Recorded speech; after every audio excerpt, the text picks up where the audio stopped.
नमस्कार, मैं हूं गीतिका पांडे और आप देख रहे हैं टुडे हरियाणा। हमारे प्यारे राज्य हरियाणा से जुड़ी हुई खबरों को देखने के लिए हमारे चैनल को जरूर सब्सक्राइब करें। साथ ही आप हरियाणा के किस जिले से चैनल देख रहे हैं हमें कमेंट बॉक्स में कमेंट कर जरूर बताएं। मुख्यमंत्री मनोहर लाल का ड्रीम प्रोजेक्ट परिवार पहचान पत्र 26 जनवरी को परेड का हिस्सा बनेगी पीपीपी की झांकी। इस बार 26 जनवरी को राष्ट्रीय स्तर पर गणतंत्र दिवस के नई दिल्ली में आयोजित कार्यक्रम में परिवार पहचान पत्र की झांकी नजर आएगी। परिवार पहचान पत्र मुख्यमंत्री मनोहर लाल की ड्रीम प्रोजेक्ट है। हालांकि विपक्ष इस योजना को लेकर समय समय पर हरियाणा सरकार को निशाने पर लेता रहा है। इस योजना को लागू करने में काफी परेशानी भी आई और लोगों ने इसका विरोध भी किया, मगर राज्य सरकार ने इसे पूरी ताकत के साथ इस योजना को लागू किया। सोनीपत पहुंचे डिप्टी सीएम दुष्यंत चौटाला, बोले मुझे नहीं लगता एक साथ होंगे विधानसभा व लोकसभा चुनाव। हरियाणा के उप मुख्यमंत्री दुष्यंत चौटाला रविवार को सोनीपत जिले के गांव बड़ोली पहुंचे। यहां उन्होंने बाबा साहब भीमराव अंबेडकर की प्रतिमा का अनावरण किया। डिप्टी सीएम ने लोगों को भी संबोधित किया। उन्होंने कहा कि आज हरियाणा की हर विधानसभा में समान विकास हो रहा है।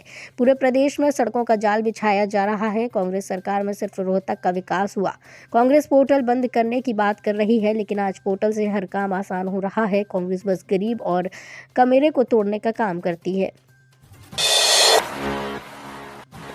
रामलला दर्शन के लिए साधु संतों के साथ सीएम मनोहर लाल के जाने की संभावना। सीएम ने की 22 जनवरी को दिवाली मनाने की अपील। हरियाणा सरकार के मुख्यमंत्री तीर्थ दर्शन योजना के तहत बुजुर्ग अकेले अयोध्या नहीं बल्कि उज्जैन, खाटू श्याम, बालाजी, शिरडी, पटना साहिब, मथुरा, वृंदावन और काशी सहित अन्य कई धार्मिक स्थलों की यात्रा कर सकेंगे। पोर्टल पर रजिस्ट्रेशन करवाते समय बुजुर्गों को ये बताना होगा कि वे कौन से धार्मिक स्थल पर किस महीने में सफर करना चाहते हैं। सरकार की ओर से पोर्टल खोला जा चुका है। आवेदन करने के बाद सरकार डेट तय करेगी और ट्रेन के जरिए बुजुर्गों को संबंधित तीर्थ स्थल पर भेजा जाएगा। सरकार ने प्रदेश के साधु संतों को भी अयोध्या लेकर आने की योजना बनाई है। करनाल पहुंचे राज्यपाल बंडारू दत्तात्रेय, ग्रामीणों की समस्याएं सुनी। बोले सीएम अपना घर छोड़ा आप लोगों की सेवा कर रहे।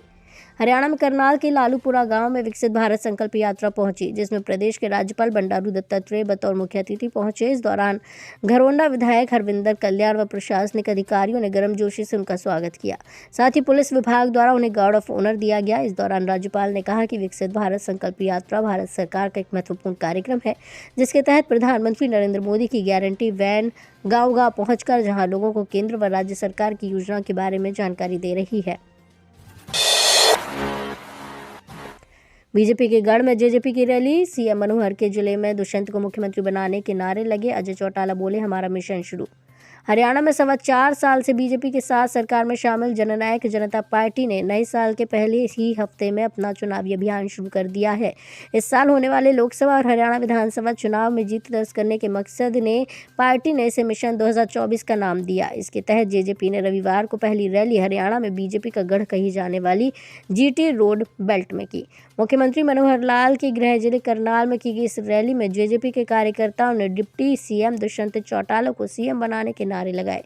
करनाल जिले की घरोंडा अनाज मंडी में आयोजित अपने इस प्रोग्राम को जेजेपी ने नव संकल्प रैली का नाम दिया।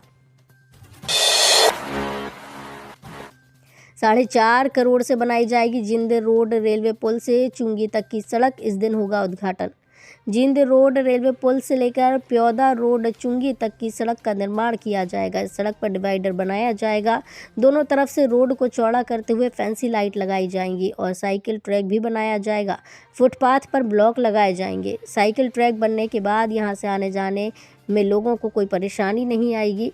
बता दें कि नगर परिषद की तरफ से शहर की सड़कों के निर्माण कार्य को लेकर टेंडर लगाए गए हैं। इनमें कई मुख्य सड़कों का निर्माण कार्य होना है। जिंद रोड मार्ग से होते हुए गौशाला रोड का निर्माण कार्य भी किया जाएगा। HSGPC में अनियमितताओं पर बार बार उठ रहे सवाल। गुरु की गोलक में घोटाले के आरोप। हरियाणा सिख गुरुद्वारा प्रबंधक कमेटी की लंबे समय से आम सभा न बुलाने, गाड़ियों और गोलक के धन के दुरुपयोग को लेकर बार बार आरोप लगाए जा रहे हैं। इन आरोपों के बावजूद भी अनदेखी करने पर HSGPC के सदस्य सुखविंदर सिंह मंडबर ने कार्यवाहक प्रधान और कार्यवाहक महासचिव की कार्यप्रणाली पर सवाल या निशान उठाए हैं। उन्होंने इन आरोपों को लेकर रविवार को एक प्रेस विज्ञप्ति जारी करते हुए कहा कि अनियमितता बहुत चिंता का विषय है, इसे तुरंत रोका जाना चाहिए। हरियाणा में 800 स्कूलों को बंद करने की तैयारी, 7,000 स्टूडेंट होंगे शिफ्ट, दूसरे स्कूल में जाने के लिए मिलेगी वाहन सुविधा। हरियाणा में 20 से कम छात्र संख्या वाले स्कूलों को मर्ज करने की तैयारी शुरू हो गई है। सरकार इन स्कूलों के बच्चों को पास के सरकारी स्कूलों में शिफ्ट करेगी। ऐसे करीब 7,349 बच्चों की लिस्ट तैयार की गई है जो कि आसपास के दूसरे स्कूलों में शिफ्ट होंगे। सरकार इन बच्चों को स्कूल जाने आने के लिए वाहन की सुविधा उपलब्ध करवाएगी। दरअसल शिक्षा विभाग ने कई माह पहले जिला स्तर पर उन स्कूलों की जानकारी मांगी थी जहाँ पर 20 से कम छात्र छात्राएं पढ़ रहे हैं। अब प्रदेश में ऐसे 832 प्राइमरी स्कूलों की पहचान हुई है। सोशल मीडिया एक्स पर सीएम मनोहर टॉप पर तो फेसबुक पर हुड्डा पिता पुत्र आगे, जाने कौन कितना है लोकप्रिय। हरियाणा के नेताओं की कुर्सी की जंग के साथ सोशल मीडिया पर कब्जे की जंग भी कम रोचक नहीं है। हरियाणा से संबंधित पॉलिटिशियन में सोशल मीडिया एक्स पर सीएम मनोहर लाल टॉप पर हैं। CM Manohar Lal social media पर लोकप्रियता के मामले में टॉप पर हैं। उनके एक्स पर 20,30,000 फॉलोअर्स हैं। वहीं फेसबुक पर राज्यसभा सांसद दीपेंद्र हुड्डा और उनके पिता भूपेंद्र सिंह हुड्डा के 10 लाख फॉलोअर्स होने के कारण टॉप पर हैं। केंद्रीय मंत्री कृष्णपाल गुर्जर हरियाणा के लोकसभा सांसदों में सोशल मीडिया पर लोकप्रियता के मामले में पहले नंबर पर हैं। फरीदाबाद में बीजेपी विधायक की फैक्ट्री में लगी आग, जोरदार धमाके के साथ चारों तरफ धुआं फैला, कर्मचारियों ने भागकर बचाई जान, 2 मजदूर झुलसे। हरियाणा के फरीदाबाद में बीजेपी विधायक नरेंद्र गुप्ता की थर्माकोल बनाने वाली फैक्ट्री में रविवार को अचानक आग लग गई। फैक्ट्री में काम कर रहे 2 मजदूर आग से झुलस गए। दोनों को ऑटो में डालकर अस्पताल पहुंचाया गया जहां उनका इलाज चल रहा है। फायर ब्रिगेड की गाड़ियां आग पर काबू पाने का प्रयास कर रही हैं। आग की सूचना के बाद विधायक नरेंद्र गुप्ता और परिवहन मंत्री मूलचंद शर्मा पहुंचे। फिलहाल आग लगने के कारणों का पता नहीं चल पाया। एमडीयू के रोहित ने 100 किलो भार में जीता गोल्ड। एमडीयू के रोहित अहलावत ने 100 किलो भार में इंटर यूनिवर्सिटी में गोल्ड मेडल जीता है। उत्तर पूर्व क्षेत्र इंटर यूनिवर्सिटी जूडो पुरुष प्रतियोगिता 3 से 6 जनवरी को CSJM विश्वविद्यालय कानपुर में आयोजित की गई। एमडीयू के गर्वित ने शनिवार को 73 किलो भार वर्ग में दूसरा गोल्ड मेडल जीता। शुक्रवार को रोहित अहलावत ने 100 किलोग्राम भार वर्ग में गोल्ड मेडल जीता था। चेकिंग के दौरान सोनीपत में कार से मिले 86 लाख रुपए, कोई कागजात पेश नहीं कर सका चालक। सोनीपत की मुरथल थाना पुलिस ने नेशनल हाईवे 44 पर भिगान टोल प्लाजा पर चेकिंग के दौरान शक होने पर कार सवार युवक को 86 लाख रुपए की नकदी सहित पकड़ा है। चालक नकदी व कार को लेकर कोई कागजात पेश नहीं कर सका। पुलिस ने उसके खिलाफ CRPC की धारा 102 के तहत कार्रवाई की है। हिसार में अंगीठी की गैस से 2 की मौत, ठंड से बचने को पड़ोसी से लाए थे दरवाजा बंद कर सोए, बेड पर मरे मिले।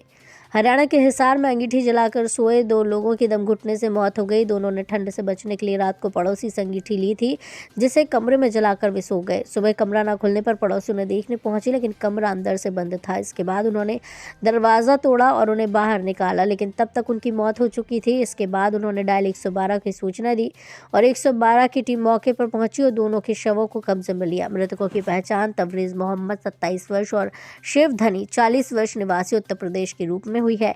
शिव विवाहित था जबकि तबरेज़ अविवाहित था।